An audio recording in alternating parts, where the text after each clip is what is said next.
punya istilah mengenai zakat dan sedekah ya. Analogi. Maaf. Kita makan, minum vitamin, makan buah dan lain sebagainya itu kan untuk menambah darah ya. Supaya kita sehat. Ini miskin darah gitu, suruh makan banyak biar gemuk ya, bukan hanya lemak saja tapi menambah darah. Nah, saya ingin bertanya kepada kaum wanita, setiap bulan itu ada darah yang terbuang nggak? Ada. Kalau kita berpikir logika yang salah tentunya ya, gua makan, habisin duit buat beli vitamin segala macam untuk nambah darah, sekarang gua buang darah kita. Oh enggak, coba aja ditahan. Apa yang jadi? Penyakit. Demikian pula Allah berfirman bahwa itu akan merusak harta kita. 2,5% ditahan ya, tidak dikeluarkan. Itu zakat. Bagaikan menstruasi wanita. Nah, sedekah itu apa sih? Ketika kita kerja di kantor atau di perusahaan, ada lihat karyawan yang kerjanya hampir setiap hari lembur, padahal nggak digaji lembur, nggak dapat uang lembur, tapi dia harus menyelesaikan pekerjaannya, tekun gitu ya. Nah, di situ dia tanpa pamrih karena tanggung jawabnya. Di situ dia menyedekahkan waktunya untuk menyelesaikan pekerjaannya. Karena di dalam anggapan dia, pekerjaan ini amanah. Yang memberi bukan manusia tetapi Allah. Ya, ya Allah, ya Allah mudahkanlah aku melamar pekerjaan ini ya. Kepada Allah dulu. Bukakan hati hatinya ya, supaya mau menerima aku, berdoa. Tapi sudah dapat sombong, nggak ingat lupa. Ya, nah. Artinya ketika kita bertanggung jawab, kita tahu Allah yang mengawasi kita, rezeki itu datangnya dari Allah, kemudian kita mensedekahkan waktu dengan ikhlas, apa yang terjadi? Allah akan membuka hati atasan. Wah gila ini, bulan depan gue promosiin. Ya, tanpa diminta. Allah melihat, ini orang sedekah artinya yang saya berikan kepada dia, itu dia bagikan lagi ke orang lain, karena yang orang lain itu kan hambaku. Di hadapanku tidak ada yang lebih tinggi kecuali yang beriman kepadaku. Nah, kita bersedekah kepada orang yang mungkin imannya lebih tinggi dari kita nggak tahu. Hanya Allah yang tahu kan. Nah, itu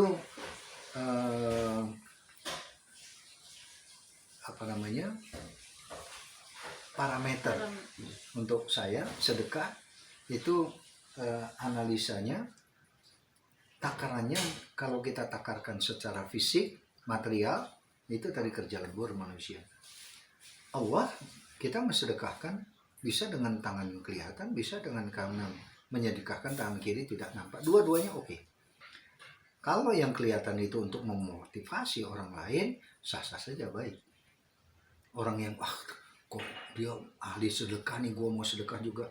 Yang sedekah dapat pahala, yang menganjurkan juga dapat pahala. Tapi kalau ria, wah itu yang hancur. Ya. Jadi kenapa saya anjurkan sedekah? Di dalam surat Al-Kahfi Allah berfirman kan, menceritakan dua sahabat masuk kebun, dia tidak mengucapkan Masya Allah la quwata illa billah. Ya, ini semua dari Allah, milik Allah. Tidak ada kekuatan kecuali ada pada Allah. Masuk kebunnya sendiri gitu. Kenapa? Ketika Allah murka, yang tadinya sahabat yang satu itu, anggurnya, kurmanya segala, kebunnya subur, mata air melimpah, anaknya juga banyak, ya. Yang satu tidak. Tapi Allah cabut semua. Dicabutannya airnya saja kering semua.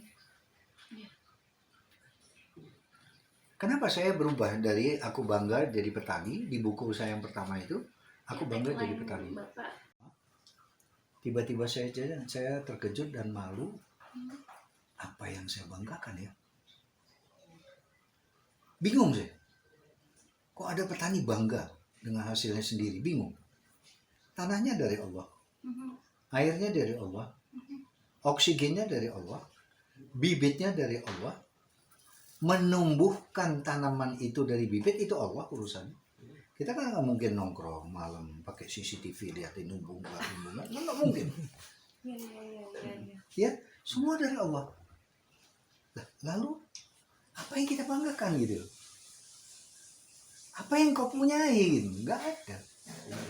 Yang kita miliki atau kita lakukan adalah berusaha. Belajar membaca bahasa tanaman itu yang saya katakan. Melihat reaksi-reaksi tanaman. Lu doyan rujak. Gua nggak doyan rujak. Jangan lu kasih rujak kata tanaman kan. Ini enak ya. Enggak, mati tanamannya kan. Jadi kita berikan apa yang dia mau. Kepada manusia juga demikian. Kita berikan apa yang orang lain itu mau. Jangan orang-orang kaya kita kasih parsel apa. Cuman bangga aja parsel di rumahnya banyak. Butuh juga enggak gitu. Dikasih-kasih pembantunya. Ini kan tujuannya lain, yang terima juga lain. Tapi kalau lillahi ta'ala, orang kaya, oh saya mau kasih hadiah-hadiah. Buku yang mudah-mudahan bisa membuka hatinya dia, mudah-mudahan dikasih hadiah sama Allah. Ya, itu lebih berat daripada parsel yang jutaan gitu. Artinya beri sesuatu sesuai dengan kadar kebutuhan. Nah, ini yang saya belajar filosofisnya dari tanaman, sehingga mengingatkan saya di belahan dunia mana saya belum pernah ketemu petani sombong. Ada istilah lugunya petani, karena petani dulu ya. Kalau petani saya, kalau petani sekarang mungkin banyak yang sombong. Tapi petani di belahan dunia yang lain itu hampir-hampir gak ada yang sombong. Lugu-lugu, jujur gitu. Nah, jadi kesimpulannya saya menemukan kalimat bahwa gua harus bersyukur. Bukan bangga, saya bersyukur jadi bagian dari alam ini. Saya bisa menikmati alam ini, lihat hijaunya daun, bunga yang berwarna-warni segala macam. Loh, saya ini bersyukur saya jadi bagian. Kalau saya masih tinggal di Jakarta, pusing tatetor mobil polusi.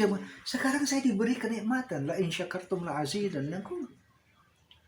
Engkau bersyukur atas nikmat yang aku berikan, aku tambah tuh. Nah, ternyata saya ditambah terus. Ditambahnya bukan makin banyak, bukan apa. Saya semakin bisa menikmati.